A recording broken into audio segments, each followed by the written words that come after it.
Brought to you in association with Grendel Press. This is Werewolf the Podcast, a serial killer drama.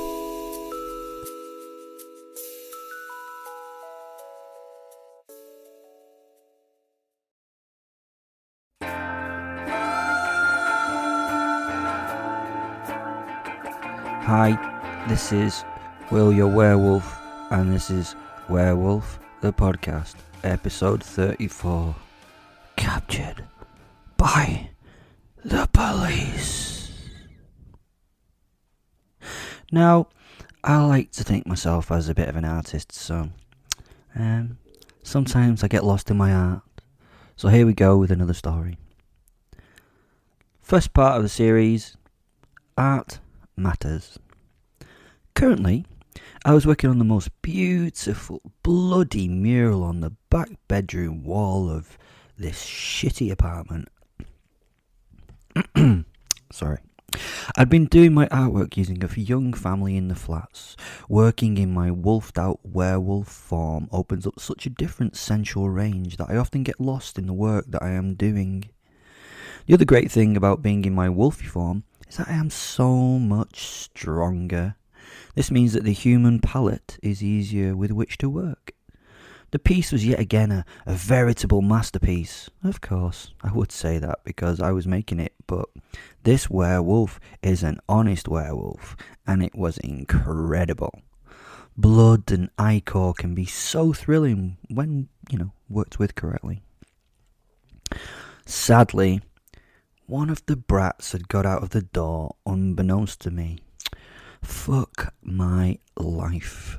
He was covered in blood and snot and was slightly upset at being coated by his own parents. I mean, it was my fault that I'd got distracted by my work and he'd escaped, but I had created one of the most beautiful pieces on that apartment wall and didn't really care about his absence, to be honest. I mean, the work was Jackson Pollock-esque, big, bold, and of course in all the bloody shades of red a body can contain. Also, as a wolf, the work was mentally percussive, especially because I could use my sense of smell. It was miasmic, you might say, or is it may say, or who cares? Arterial sprays accented the magnolia of the walls. I mean, it was a little more technical than spray painting with a can, but a very pleasing effect could be got with a sharp blade and a carotid artery. You start with the art of controlling a fighting, mewling paintbrush. You have to get them to the point of easy compliance. This typically takes some level of beating to stupefy them or enforce terror to break them. I mean, you can't have them being too vocal and distracting or, movie abouty. Art is a serious thing to do, and you have to be careful with your paint pots at this point, because what I've found out is if you hit them too hard, they die, and then they're pretty useless. It is so fucking tricky using a live paintbrush that moves of its own volition, and they tend to be sizable as well. That doesn't help. Luckily, I am a big, strong werewolf, or this type of work may not be possible. When using humans for art, you also have a limited time to do your allotted work. I've learnt to work backwards with the details. Fine pinpricks to arteries give you a finely detailed spray with which to do the outlines and fine work, even though the body's struggling at this early stage, making them tougher to control because they tend to be, adrenaline pumped and wiggly. This slows down as you cut more and more deeply. They bleed longer and the blood leaves the body slower and it has less power. Initially the blood leaves the system so quickly that you have to work fast, but I find the white noise of the crying and the screaming helps me focus on my design at this stage. The noise settles me as they orally give away their lives for my art. I mean, this painting had been an improvised piece, but it looked amazing. I mean, it looked delicious. I mean, literally delicious. True ruination in red. Those shadows on the wall would teach the ignorant, if seen, for the truth that they are, which is bloody ignorant. Well, we should really return to the issue at hand, the lack of care shown. As I said, one of the little shits had got out to make others aware of its plight in the building. I saw him go, but to be honest, I didn't care. My work was much more important to finish, and I did not need another bottle of blood, especially such a little one. Really not worth opening the pot. I noticed him go, but carried on with my work. I held the youngest child by his ankles, dangling, wiggling, and crying. I tried to explain to him the beauty of what he would be part of, but he just wouldn't fucking relax. The selfish little shit would just not. So it was with utmost satisfaction that I dashed its head against the wall to make an accented line across the piece. It took several hard swipes to get the effect I wished for, but the work was now complete once the kid was limp and dead. I dropped the husk of what was once life and raised my hands to my head in utter bliss. You'll probably never see it, but the tears it created and the emotions it engendered in me were phenomenal. The gore I smelled on my paws added to the heady high, and I absent-mindedly sucked my fingers clean. Now, other issues had started to arise from my lack of care.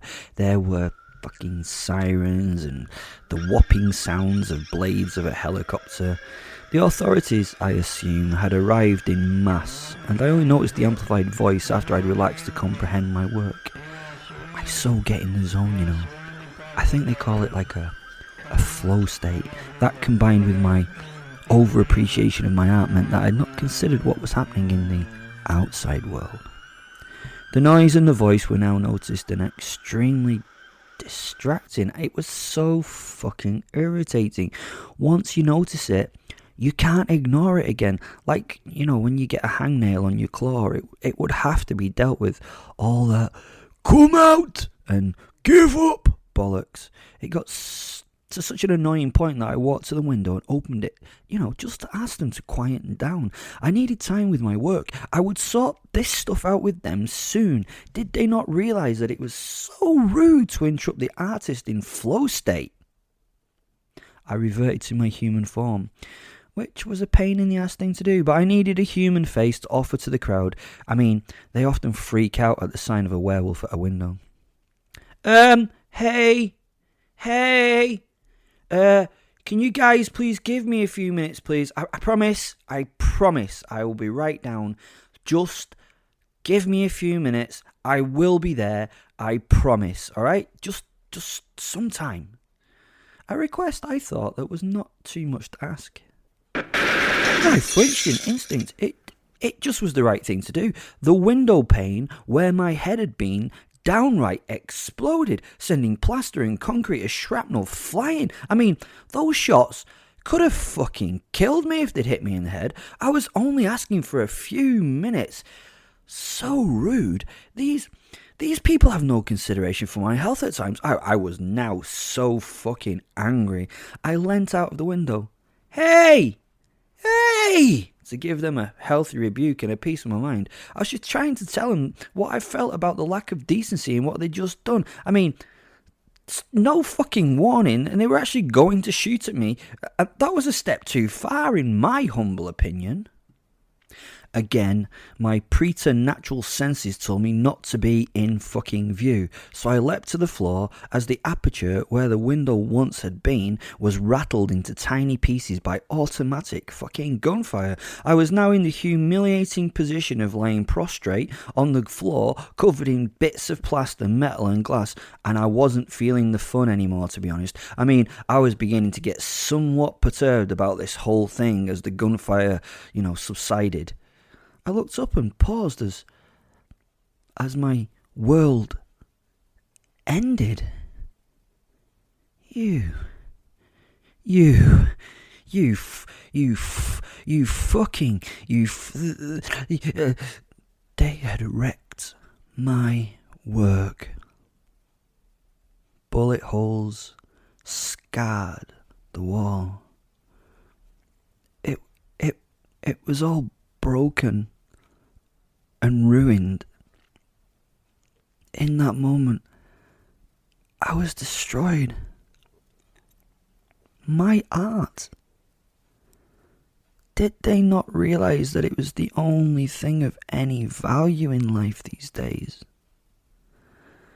This was an utter fucker of a social catastrophe that the world was going to miss out on. The bloody and the beauty.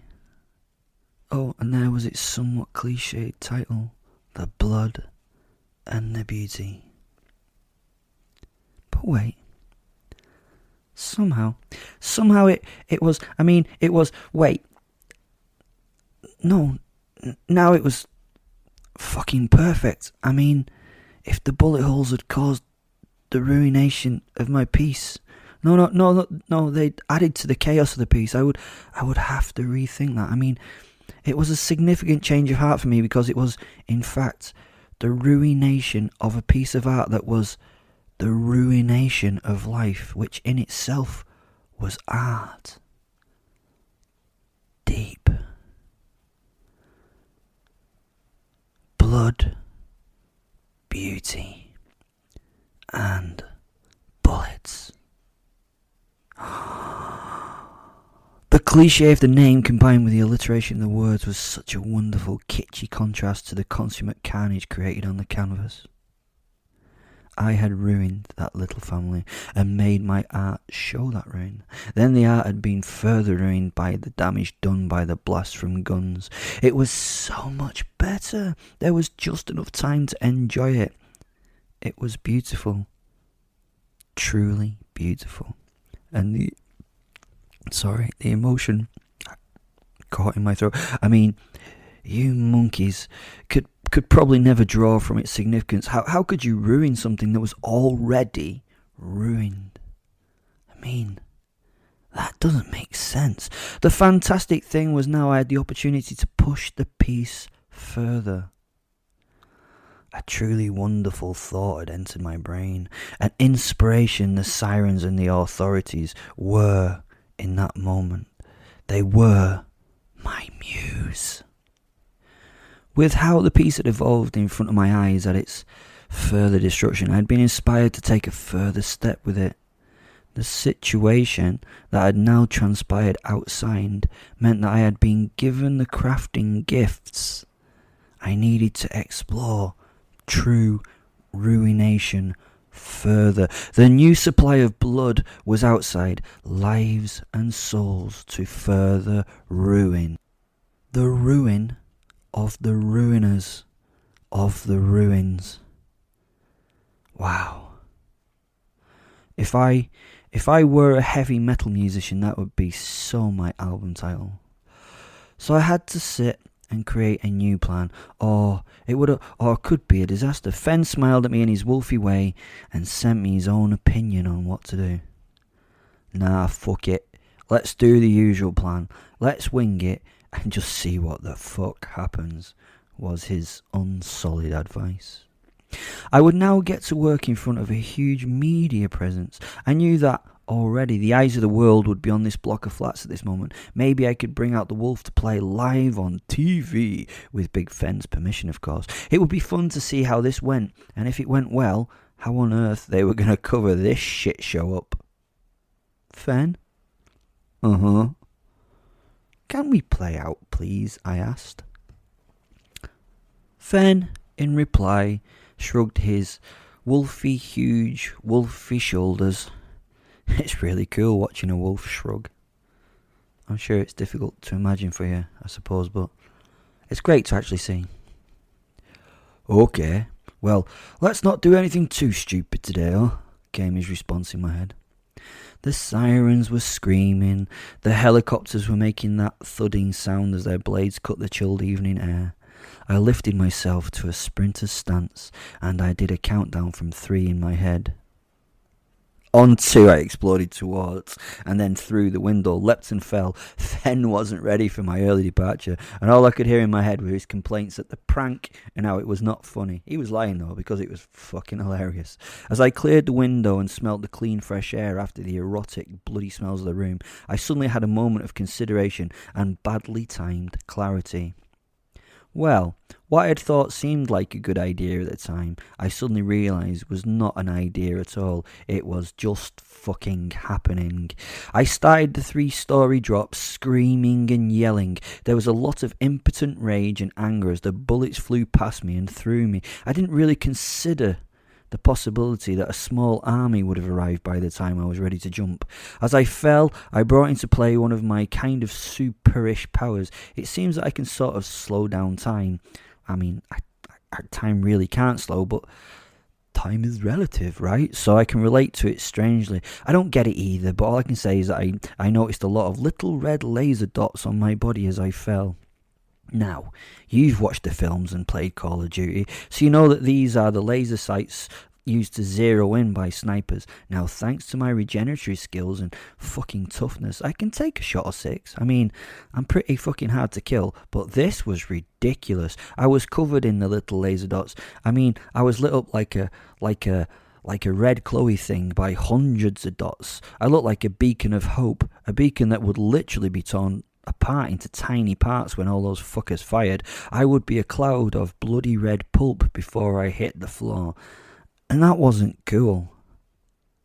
Now, rule 1 of a werewolf is not to care. But in this case, I needed to care about the fact that I wanted to survive this moment. So remember, rule 1 is we don't care about anything except ourselves. Ah, shit, I heard from the free-falling wolf next to me. You are fucked. He was falling 4 paws upwards and seemingly lying back on an invisible couch and laughing at me in his head. At first, I was a little annoyed by this, then I realised how funny that all this had become. I looked at him and laughed. Yeah, this is going to be fun. I had no idea on earth it was going to end well, but yet again, I needed to survive this stupid situation to see how this would turn out. I prepared myself for my usual superhero landing. I know I go on about them a lot, but I do love a good superhero landing. I mean, I can shatter concrete when I land properly and then charge into the maelstrom of gunfire to commit carnage. I really can. But I changed my mind on the way down. Before landing, I quickly placed my hands behind my head and landed on my knees, hands behind my head in supplication to the authorities, a hopeful reaction that would mean that maybe I would not get riddled with gunfire. Silence fell on the mere mortals. The sirens and the helicopters kept up their blaring and blatting noise in the background, but the human noise faded away. Fen now padded up and sat down next to me. Side by side, we faced a lot of weapons, a lot of cameras, and a fuckload of humans. Well, I do not think this will go well, but let's see. Fen turned his head to mine, and our eyes met. He sighed and then laughed. I looked at the floor and laughed too. I could feel the fear that this caused in those surrounding me. Just a simple giggle at the most inappropriate of moments was probably seen as being somewhat, maybe crazy and out of the character of the situation. After what seemed like too long an amount of time and consideration, I thought I might have to say something as a reminder that they had a fucking job to do. Well, I shouted at the crowd before me. Well, is no one going to come and arrest me? I held my hands up high. I have been a bad boy and need to be punished. I mean, I've not got all the time in the fucking world. Come and get me. Fen smirked, which made me giggle a lot. I think that they may have thought I was taking the piss a little. I fucking hope so. Lay down your weapons! Came an amplified, authoritative voice over one of those Coney amplifier things you see in the movies. I looked somewhat quizzically at my raised hands and dramatically tossed the Swiss Army knife towards the crowd of police people who threw themselves to the ground as it landed. It was fucking hilarious the way that they all leapt in different directions as the little red knife with its built-in toothpick and that strange hooky thing that no one knows what the use is for hit the ground, that Fen and I just started pissing ourselves. This is silly, said my posit, but it looks like it will end up being a lot of fun. After getting myself back under control from the delight we felt, I started to feel the ADHD kick in. I don't think I have any weapons left now, I shouted. I do have pretty sore knees, though. I'm getting on, you know, so can we hurry up, please? The wolf next to me turned and gave me a quizzical look. What the fuck are you doing? Are you going to let these things take you down? I turned to look at him. A thoughtful face. I am, yeah, I replied. What the fuck? Is this going to be fun? Fen asked. I'm not sure, to be honest. Do you see these little red dots all over me? Nope, he replied. Yeah, you do, you dick, I smiled. Well, each one of those is linked to one of those high-caliber sniper rifle thingies. That is an issue if we come out to play, I told him. We may end up a simple cloud of blood and snot if those things start to pop off on us, so we have to take this a wee bit carefully. I know a little bit sad and boring, my friend, but true. Drop all your weapons. Came the annoying, amplified voice once more. We both gave the originator of the voice a good hard stare and then looked around us in a bit of a quizzical state. I have no fucking weapons, you fucking morons. I gave up that toothpick thingy. Where do you think I've got all these weapons you keep asking about, you knobhead? It would be absurd for me to attack a group of machine guns with a Swiss Army knife, would it not? Fucking dickhead. At this point, my lovely readers, I hope the more educated of you are drawing all these links back to your great philosophers. It would hurt if I thought you're all too stupid to realise the work in this narrative. Eventually, the socially justified forces for good approached with heavy weapons trained on me in full fear. It took one man to step up and take me down, handcuffing me. Once the stupidest man had made the move to bind me, they all piled in and buried me in bodies. I think they may have been a little freaked out as I giggled at their pathetic behaviour. I would kill so many of them that this would be boring. Part 1. Captured by the police. If you would like to buy me a coffee, you can support the show in the link in the description. There's a book in the description.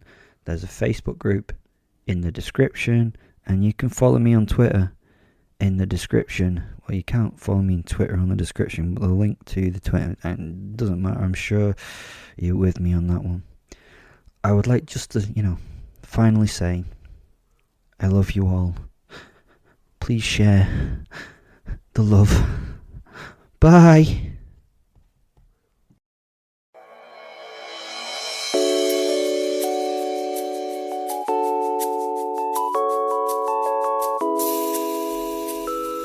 Brought to you in association with Grendel Press. This is Werewolf the Podcast, a serial killer drama.